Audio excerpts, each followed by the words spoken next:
Hi, y'all. Carla here. While we take a short break before season 4 of Let's Go There begins, we wanted to bring back some of your favorite conversations from this past year. These episodes meant so much to me, and I know they'll spark something for you too, whether you're hearing them again or for the very first time. So sit back, enjoy this refeatured episode, and I can't wait to be back with you soon for all new conversations.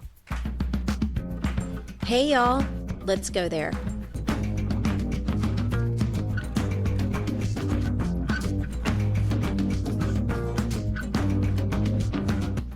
I'm going to start this podcast actually where I think we should probably end it, but I'm going to start it backwards. And that's by saying thank you. And you have been an incredible support to me and have shown me tremendous love and kindness without ever physically meeting me during one of the hardest times in my life. And you continually sent me notes and messages, checking in on me and making me laugh. And I'm just and I'm just grateful for you. I don't know how I got so lucky, and I don't know how I'll ever repay you. The pleasure is completely mine. You're a terrific lady. And I hope that we do get to meet in real life and have the conversations that we're about to have now that we should have had in person. Totally. Yeah, in our preparation, we realized they were finally sitting down and having the conversation we probably should have had years ago. Absolutely. Well, it's a pleasure to have you. I cannot wait to get to know you even better. I will say we were introduced by a mutual friend whom I love very much, Stacy Brown Philpott. So I just want to thank Stacy for this connection. And we've already told our audience in the introduction all about your bio and all your accolades, and it's really larger than life in terms of what you've achieved. But I wanted to talk a little bit about where you are now today. You're back at HP. So in a bit of a boomerang move, which is not common for CMOs, you're back at HP. How did that come to be? I guess now I am officially a certified corporate masochist for now. That's amazing. It's I love our craft. I think I've been blessed with incredible opportunities to lead global teams, and that is something that I love doing. But the story behind the story is I finished, let's say, phase 1 of my career as the global CMO of what it's called now Meta, which I was responsible for all their apps. So Instagram and WhatsApp and Messenger and Facebook. At the time, we were in the middle of the pandemic, and I came to terms with a very interesting fact. Mark was not even 40, and he could still use 20 more years to figure out what his platform was all about, fix whatever needs fixing, evolving whatever needed to be evolved. And I didn't have the time. I was 60, and I said, I really have a decision to make. Do I follow this individual to help him achieve that particular vision, which is going to take a while, or do I do something completely different? And again, at that time, it was the pandemic. We all felt significantly more reflective because of the situations that we were all living. And I made the decision that it was time for me to leave the corporate world, and I started a program to build capability. At the time, it was very specifically focused on women and people of color, and it was with an institution that you know very well, the Aspen Institute, as well as the Yale School of Management. I did that for about 3 years, and it was incredibly rewarding. We ended up with 20 of the biggest corporations, Anheuser-Busch, Target and Meta and HP and MasterCard. I mean, all the good ones. Around 400 leaders went through the program, and The thing that I enjoyed the most was that I had the opportunity to do one-on-one mentoring sessions with all these people. So I got to really know and have a clear pulse of what middle managers were feeling in corporate America during the pandemic and right after the pandemic. And that's a privileged sort of position. After I did it for 2 years, I was beginning to learn things about myself that I had not learned. Everybody fantasizes about the academic world and about teaching and about consulting, which is what everybody thinks that they want to do. So I was able to build an amazing portfolio, as they say, or as they call it.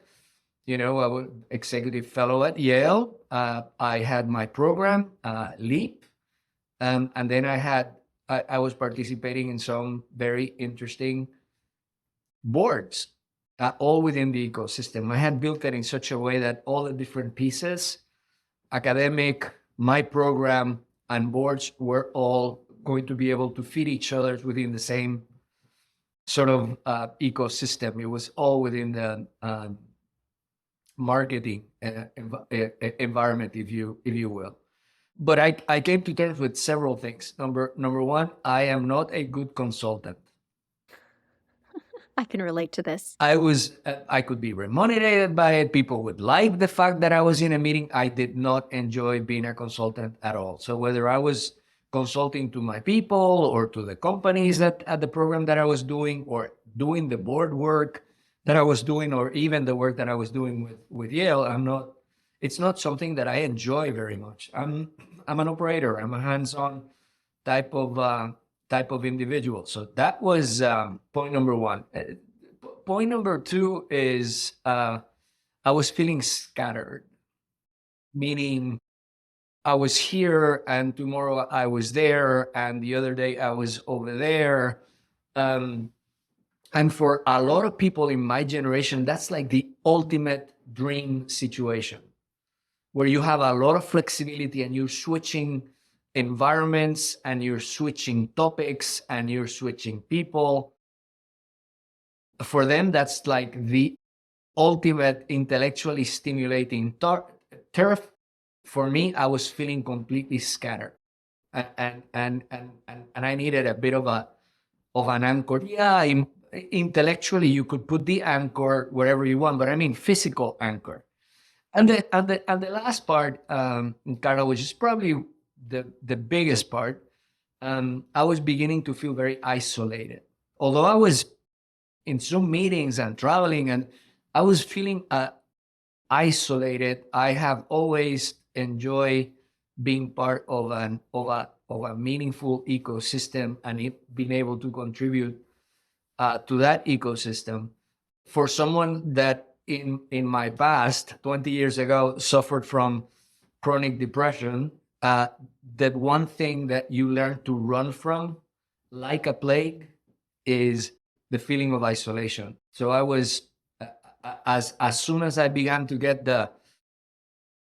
where am I? What is this? The somber nature of it all. You have to move. And then one thing led to the other, because I have been connected with a lot of people over my whole life, and the opportunity to return to HP, a company that I always loved, working for a leader that was my peer before. Enrique is a high integrity, no nonsense, extremely capable individual. Then that was the easy part to say yes. Yeah. Well, you're kind of blowing my mind right now, because it's as if we're not even recording this podcast and you and I are having the conversation that I've probably been needing personally, because everything that you're describing about the portfolio lifestyle rings very true to me. And it's interesting because for operators, it's something that gets romanticized. Okay, one day you'll stop operating and you'll have all this freedom and you'll be able to consult and teach a course and you'll serve on boards and you'll make all this money and you'll have this total flexibility. And you actually get there and you start to do it. And it's exactly, from my experience, it's exactly as you describe. And then you begin to really grieve things like loss of team and you start to question your purpose and what direction you're headed in. And it's not as romantic as everybody claims that it is. But yet it's this weird aspiration that people have when they reach post midlife, in particular if you're in tech sector or an operator at the C-level. It's true. I guilty as charged. I was romanticizing that. And by the way, when it comes to portfolio, just like I'm pretty sure the one you currently have, if you're telling people, they all go like, "Oh, you are now a certified instructor at the Aspen Institute. You are participating. Oh, by the way, you have this amazing podcast." Everybody's going to go like, "Wow, oh my god!" It's not who I was, and it was very interesting. I was invited to speak actually with Caroline Everson. Oh, wow. Both of us had left um, uh, Meta at the time, and we were invited by a mutual acquaintance, Salman Amin, who's the CEO of a company, Platis. So he invited Caroline and her husband and Ashley and I to Prague so that we could participate with his senior management team. And he said, "Well, Antonio, you're going to have 4 hours." I'm going, I don't know what to do in 4 hours, really. I mean, it's like that's a long period of time. It ended up being a fascinating because you have an hour of content if you're and then you have interesting conversations. Anyway, Ashley came to me to one of those dinners, those global dinners where you're seated with people from all over the world and you're having amazing conversations about what's happening in the real world. In this particular case, this individual had just come from Saudi Arabia, and he was actually telling the stuff that you don't read in the New York Times or the Washington Post, that just how life really is. And anyway, we finished the great dinner. I came back to the room, and Ashley looks at me and says, because sometimes our partners don't see us in action. And she goes like, "Wow, Antonio, you look remarkably comfortable in your own skin. Are you sure you don't miss this?" And I'm going like, "No, I don't miss this. I'm already transcended this. I have my portfolio. I'm having a direct impact on people's lives. No, I don't miss this." Carla, that night I did not sleep. Oh, It she was called it. she called it in ways like, when you have an amazing partner, they know you better than you know yourselves. And Yeah. so I did not sleep that night. And Enrique and I had been in conversations, my current boss, because I was recommending people for the job. In fact, I recommended Yes, your name. you called me. Yes, I remember. I recommended 5 all outstanding individuals with impressive resumes like you. And he was always like a little hesitant about the whole thing. And one day, right after Prague, I said to him, "Would you consider me for the job?" And then it came out of my mouth without, honestly. It was one of those things that just came out. And then he looks at me and said, "Are you serious?" And then I go like, "Let me think about it." And I said yes, because he already had in mind that he needed to combine the marketing and comms roles and corporate affairs and all that type of stuff. And so I'm back. I'm enjoying every minute of it. One thing that I have learned in this role at this historical moment of my life, Carla, is something that I had not done before. It's the first time that I have a quote unquote contract, meaning I'm going to do this for 4 years, and then there's an option to renew for one on mutual consent, but it's 4 years. Huh. It's like a presidential term. Wow. Okay. I had what it has done. I've never operated like I wish I had this mindset way before, because the moment that you have, okay, it's 4 years, you become incredibly focused and you have no time to lose. So it's almost like, okay, by the end of year 1, I need to do this. By the end of year 2, I need to do this. And by the end, And it's not a hypothetical because it's a real thing.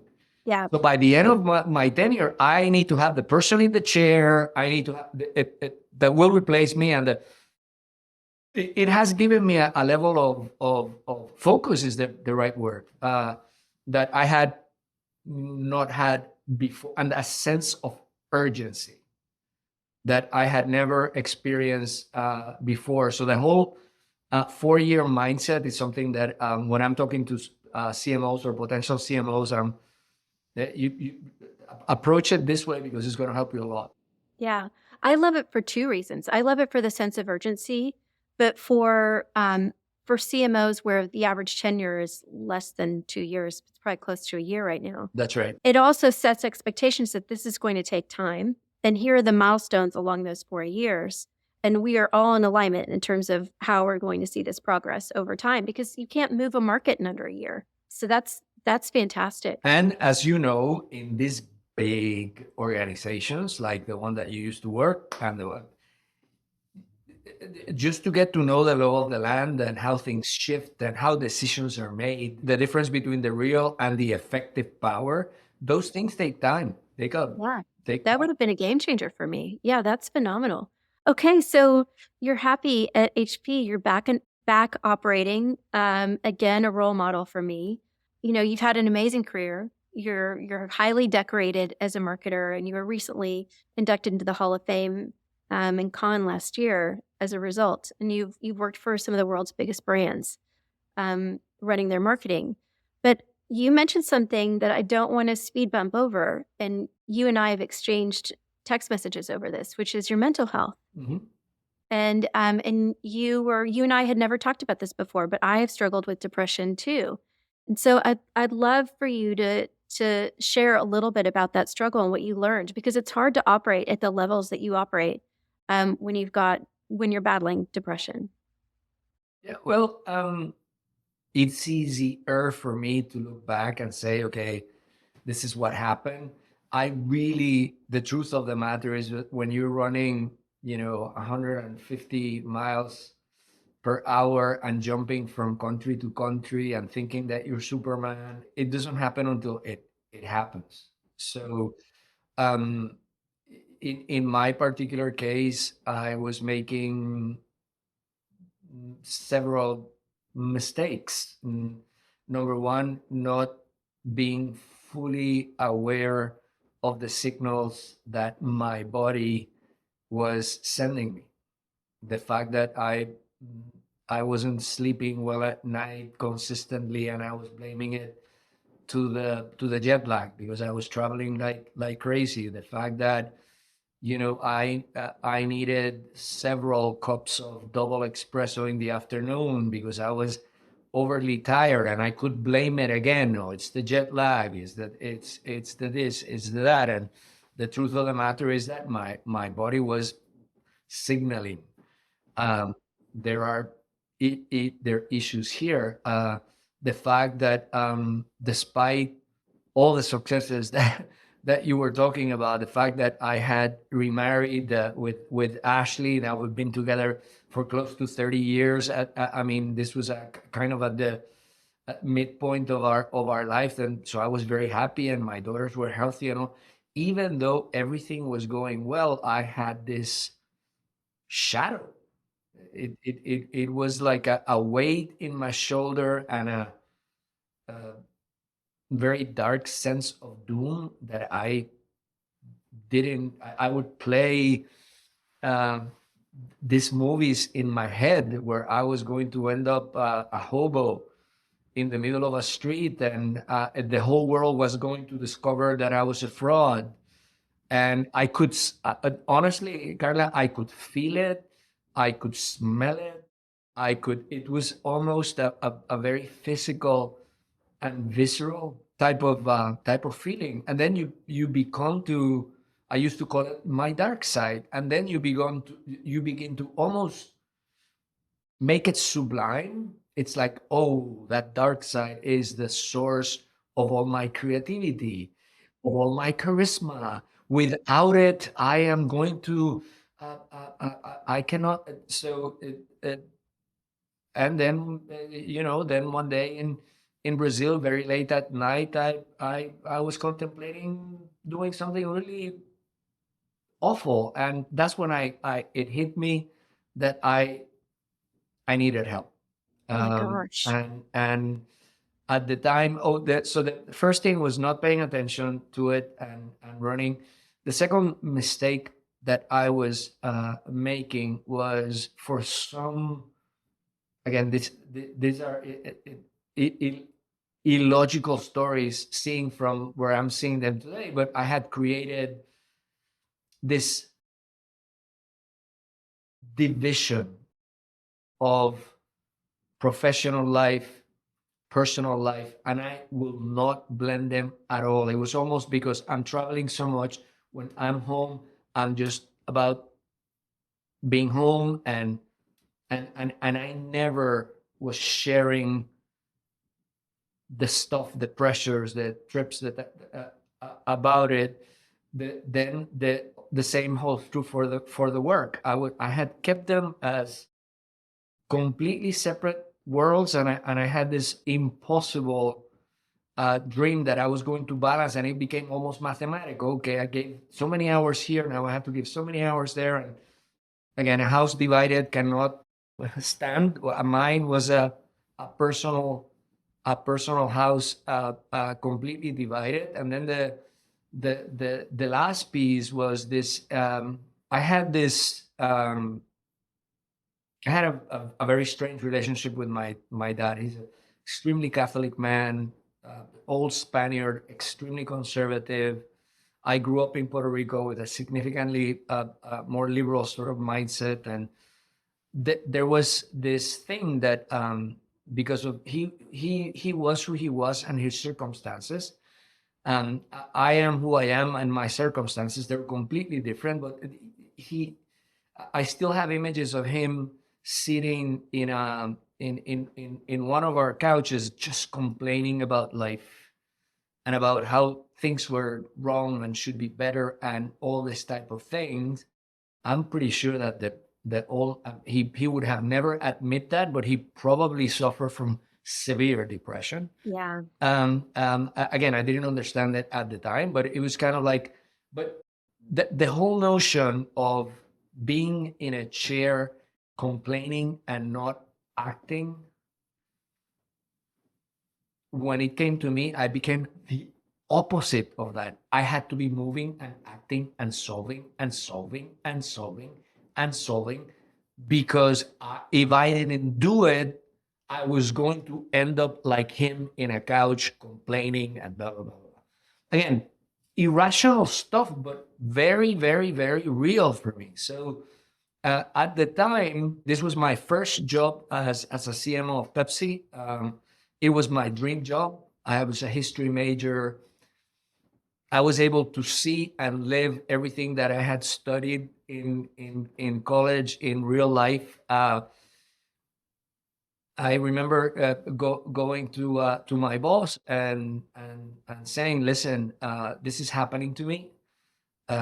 I'm suffering from depression. I need to take care of myself. I need a lateral job, or if not, I'm going to have to leave the company, because this is priority." The Mike White, to this day, he, from being vice chairman of PepsiCo, became the CEO of anyway, big company as well, and he told me, and this is why having these types of conversation is so important. He said, "Antonio, my mother used to suffer from depression. In her time, this was treated with electroshocks. Said, please take care of yourself. We will find a job for you so that you can keep working with us." So I took a lateral move to a corporate job, working for the CEO, where I didn't have to travel, and I did that for about 3 years, so that I could, I started with medication. I had to change my diet. I stopped drinking because the combination with the antidepressives was not a good thing. So it and again, like, as everybody who's gone through either business or personal challenges understands these things take 2 years.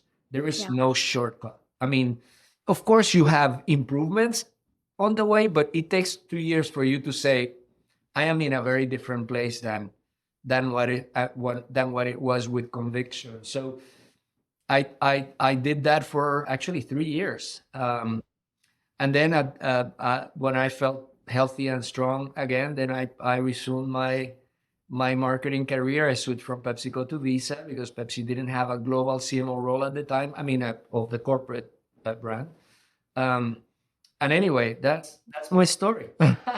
So I'm so inspired by this because I think so many of us, myself included, would have been so afraid to have that conversation with our boss, so afraid of stepping down from a role that was our quote unquote dream job, and so afraid of hurting our career by taking care of ourselves. And in a strange way, you actually boosted your career. You helped your career by doing that.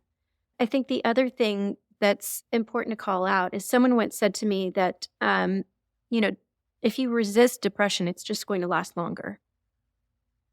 And when I was going through my depression, my coach said to me, "Look, you can either deal with this and lean way into it and take care of this, or you can sit on the couch for 10 years." And he said, and I've seen that happen. It's like describing how you described your father. And that scared the hell out of me. That's when I said, okay, no, I'm going to do something about this. So I'm tremendously inspired because I don't know that I would have had the courage to go to my boss and say, this is what's happening. Carla, I wish I could tell you that it was courage. It was desperation. Oh, I honestly, at that moment in Rio, I thought I was going to die. So it was not. This is not a. I had no choice. Of course, we always have choice, but the way that I was seeing things, I had to fundamentally ask for help and change my life because this was not going to end well for me or for anyone in my family. The one thing, and I'm pretty sure that you have experienced this, is that after you decide to deal with it and you have the tools, and so you said, oh, and your career took off. There's a reason why my career took off. The amount of energy, emotional and physical energy that we devote to dealing with that dark side, with that depression, I had no idea. All of a sudden, I'm going like, oh, wow. And I had that narrative that my creativity was tied to the dark side. It was completely the opposite. The moment that I began to see a bit more light, that I had more room, more space, more capacity, things started happening in a more meaningful sort of way. Those challenges take so much from us, and we don't even know it. yeah, absolutely. So how do you look out for your people? Do you find yourself keeping an eye on your people for this? What I do is I try to create the space for these conversations to happen when they need, because this we have to be extremely careful because each person is different in approaching these types of situations. What I do is I am very happy to share my story, the good, the bad, the ugly, and the extraordinary of it. And believe me, like any other good story, has a bit of everything. Um, and I create the space for these types of conversations to actually happen, because it's important. It's really important. So you mentioned isolation is kind of like your key. You can't be isolated. That's one of the anecdotes, is to avoid isolation. But you also talked about the fact that you had separated yourself. There was the work Antonio and the home Antonio. The two would not mix. I can very much relate to this. My husband had no clue what I was dealing with at work. How did those two, I'm assuming those two eventually came together. Oh, it's like, again, it's the stupid stories that you tell to yourself that are anchored in I don't know what, but not in reality. The truth of the matter is the type of jobs that you and I do are very interesting. So every time you want to share stuff of it, my daughters love it. Now the problem is that they gave me too many opinions that I but That's amazing. the fact that you're sharing the good, the bad, even the ugly, Yeah, it's important. it's actually a very important, super important for the family to understand. Um, and the opposite is also true, which again, I didn't share family with work either. Now it's kind of like everybody knows who Ashley is. Everybody knows my 5 daughters. Everybody knows whether Antonio is in his grandson's birthday. And it creates a much more fluid, natural sort of flow and conversation, which is very important. So first, the taking care of myself part. The second part was integrating um, life and work a lot more. The third one, and I think you and I spoke a bit about this, is we need to create community outside of our work. The jobs that we are asked to do, when someone said it is lonely at the top, there are days that it is extremely lonely at the top. And yes, when you have a great family and you have a great partner, you can share. But the truth of the matter, Carla, is that unless they're involved in the same business, they can empathize with you, but they cannot understand. Yeah.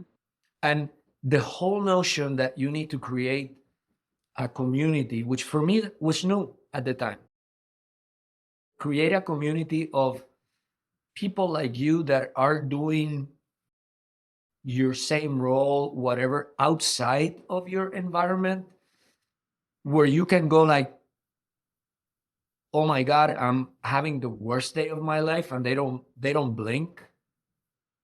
And by the way, it's safe, because if you tell that to a sponsor inside the company, they may look at you a little weird. But that it is safe, and you can, again, you can get best practice. The typical that you go back and you go like, my God, am I crazy? And everybody goes, no one. Yeah. There were, so I'm going like, oh my God, I've been in meetings with X, Y, and Z, and I must be losing my mind because they're speaking a different language and I cannot communicate. Maybe I'm just fundamentally wrong. So you need to have people like yourself that are, like you go like, oh, Antonio, that happens all the time. That's the way that, and then you feel better. And the last part, going back to where we started, it helps with isolation. You Yeah. don't feel that you're alone. You have your community. And by the way, these people not only can empathize like your family can, they can actually add value to what Yeah. you're doing and give you perspective. Yeah, there are times when some of the members of my community will tell me, yeah, Antonio, you're losing your mind. What you're saying doesn't make sense. And you need that. And You you need need people that. that are gonna be honest with you and not just agree with you. You can't be in an echo chamber. I call them my phone a friends. And I love so it. yeah, and so whenever something happens, I have my phone of friends, and what's amazing, it's what you're saying. Many of them have deep subject matter expertise, maybe in an area in which I don't. So sometimes it's functional knowledge that I need because something is broken and I cannot figure it out, or I want advice on a vendor or a partnership or an agency. But then sometimes it's to your point. It's like I was in this ridiculous meeting and this happened. And, I will tell you a story. I was once told that I was too ambitious. I was given the feedback that I was too ambitious. I'm sure you can see why. And that feedback made me crazy. And so I Drives me crazy. spent the weekend really analyzing what I was doing, if I was operating from a place of blind ambition. And so I called two of my phone a friends, two of my male peers. And the first one said, Carla, they would never say that to a dude. Absolutely. Absolutely. And, Absolutely. and then the other one said, oh, I would squash you like a bug for your job. And it just made me laugh. And I thought, why am I taking this so to heart? Yeah, no, so you need that, the last component of it. And I think that because I had that very strange relationship with my dad, I was always looking for that fatherly figure with desire and disdain at the same time. Oh my God. And we are, okay, we're going to have to do this. This is a 2-part podcast. I'm going to go ahead and call it right now because I share this. I share that love must come with pain. Yeah, and but what I meant to say is the figure of the mentor as opposed to sponsor. And by I split the sponsor inside. So Mike White was a great sponsor that act as a mentor because he but the mentors outside of the company, people that have lived, that care for you, and they only have your well-being as core. Because the sponsor, I mean, Mike was amazing, and he still had a fiduciary responsibility with PepsiCo at the time, just like I do sometimes. So the whole notion of having someone externally that cares for you, that has no agenda whatsoever, was something that I found late in life, and it changes your life, because these are the people that are going to not tell you very much, but they're going to ask you the really, really, really tough questions. Yeah. So I once had a coach say to me, early in my it was my first executive coach, and he said to me, Carla, Dell is not your mom and dad. And it's true in the sense that you're saying right now, in terms of the importance of having a mentorship outside of work, where you can seek the sort of relationship that you need and the encouragement that you need. But that statement also works the other way around. And what I initially thought you were saying is that sometimes we repeat patterns, relationship patterns in our lives at work, and they play out with our relationships with our bosses if we're not careful. That's right. That that's right. In my particular case, initially, again, it's a very youthful way of, your parents can do no wrong, your boss can do no wrong. Exactly. And then as you begin to grow, just like you looked at your parents and go like, oh my God, they're human. Uh, they have all sorts of mistakes and issues. The same thing happens with bosses and all that. So it's really important what you're saying. Maintaining very clear perspective of Yeah, a healthy who you are and perspective. how other people are with you. Yeah. Okay, so we have to talk about your background. We have to talk about how you became the amazing man that you are. Obviously, you're from Puerto Rico. You mentioned your father was from Spain, but I want to hear more about your upbringing and what that was like and how you got to reach the levels that you did as an immigrant. So I was born in Cadiz, Spain, where my father. This is the land of my father, as I described it, even to this day. I moved to Puerto Rico. My mom was Puerto Rican. I moved to Puerto Rico when I was 6, and I had this ridiculous argument with my dad. He was saying, "You're a Spaniard that grew up in Puerto Rico," and I said, "No, I'm a Puerto Rican that happened to be born in Spain." I mean, ridiculous stuff, and he would be insulted, and I would be so. I mean, it was just ridiculous stuff. That I came again in retrospect, and it has helped me understand him quite a bit more. I think he suffered from depression because he was way too way too dogmatic, a lot of rage. And then one day, as I grew up, I went back to Cadiz, which is, funny enough, San Juan, Puerto Rico, was built with the same blueprint as Cadiz. And I went back as a man, and I looked at it and I saw it so small. I saw it even smaller than Puerto Rico. And that, when I saw the smallness of his world, and understood how difficult it must have been for him to come from a place where everybody knows your name, everything is close, everybody goes to the same schools, everybody knows who your father, your grandfather, your uncle, your aunt, where your last name meant something.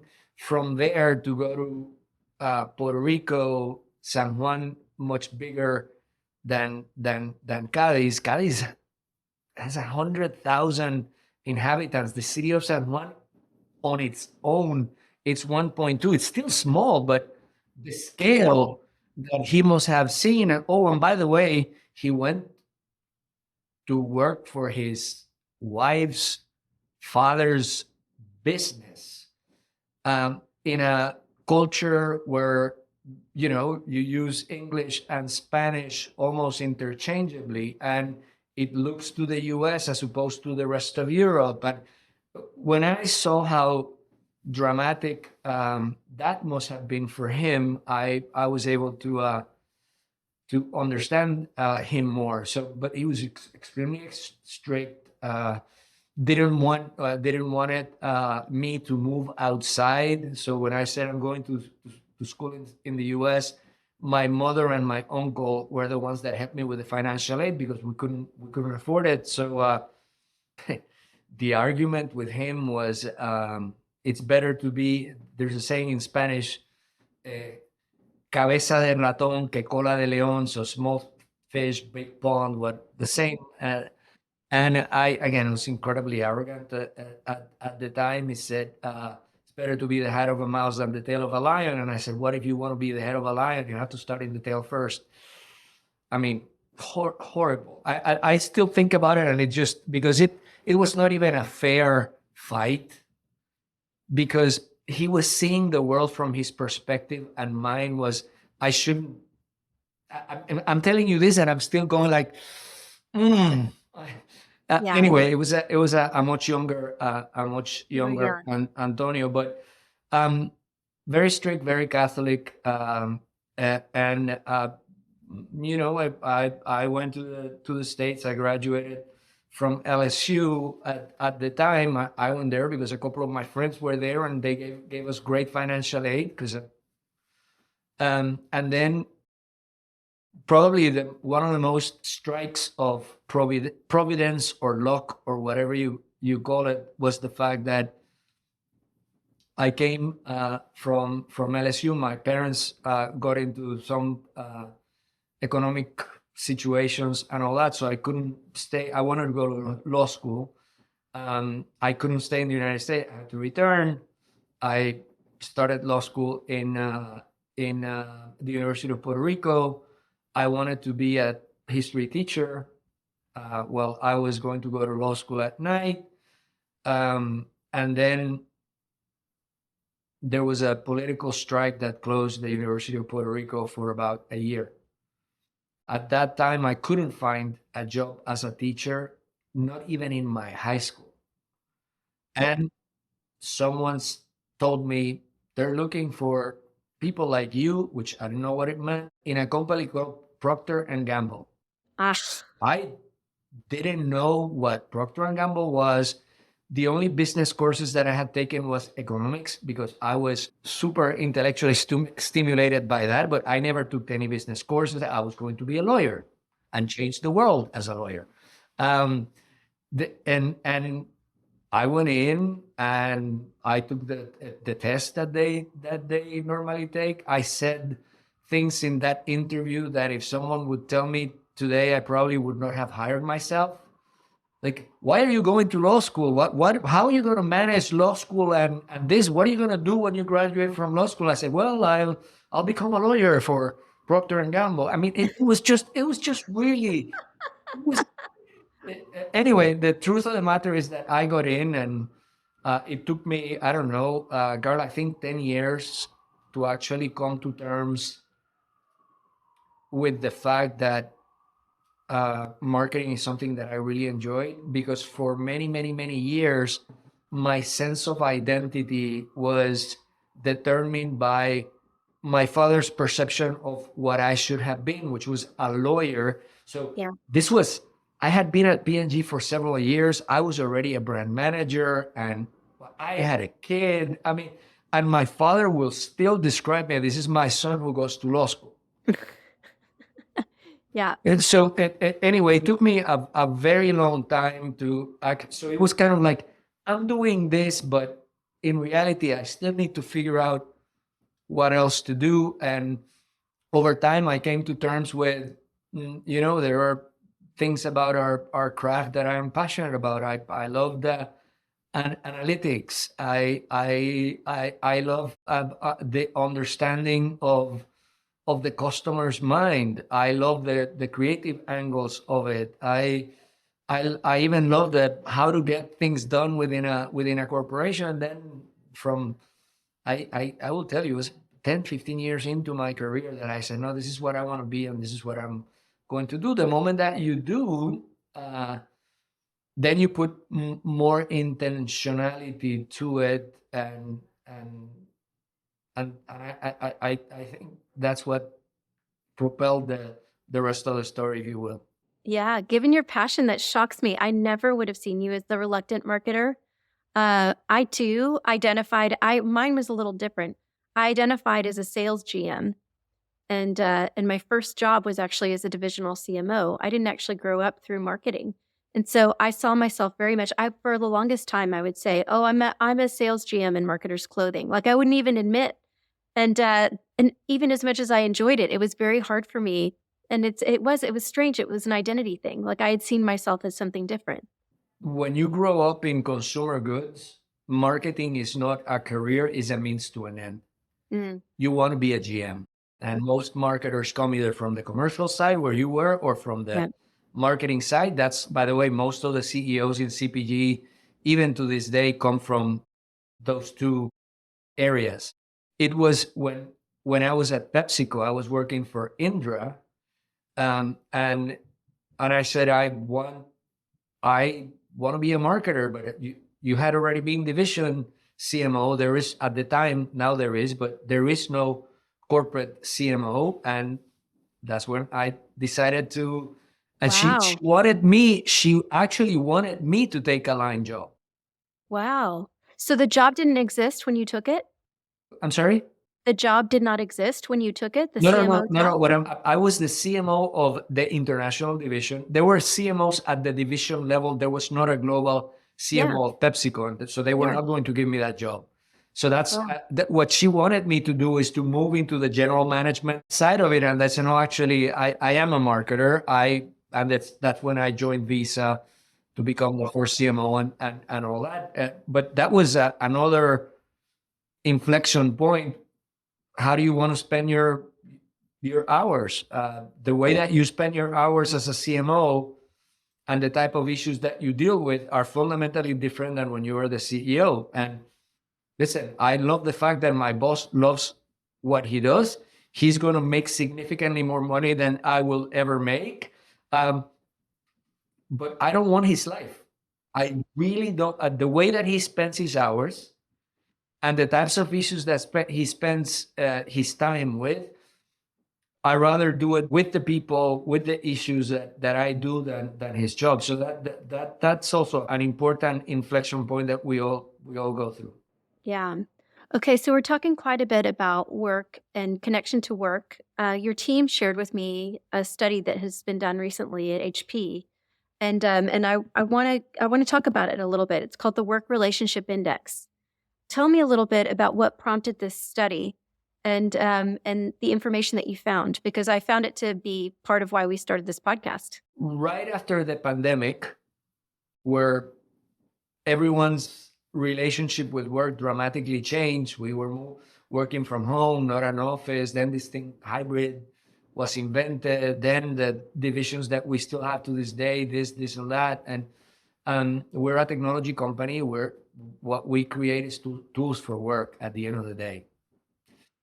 Even within the context of your personal computers or personal printers, 60% of your time is on work-related matters. Maybe not for your company, but organizing the family agenda, paying bills,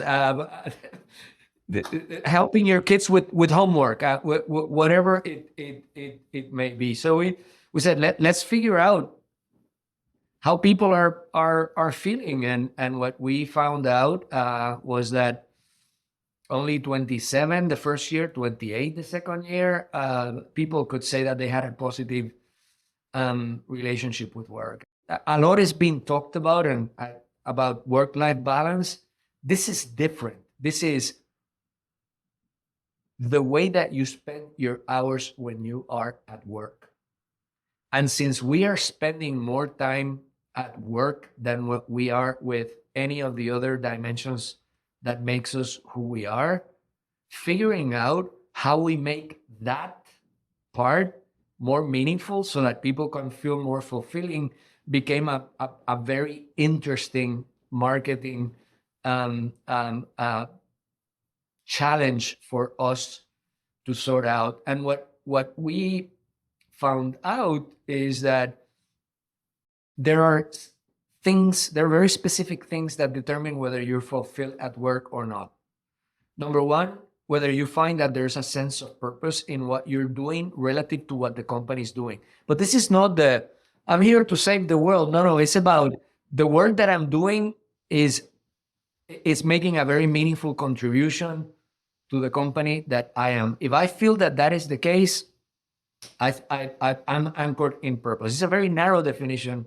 Number two is, do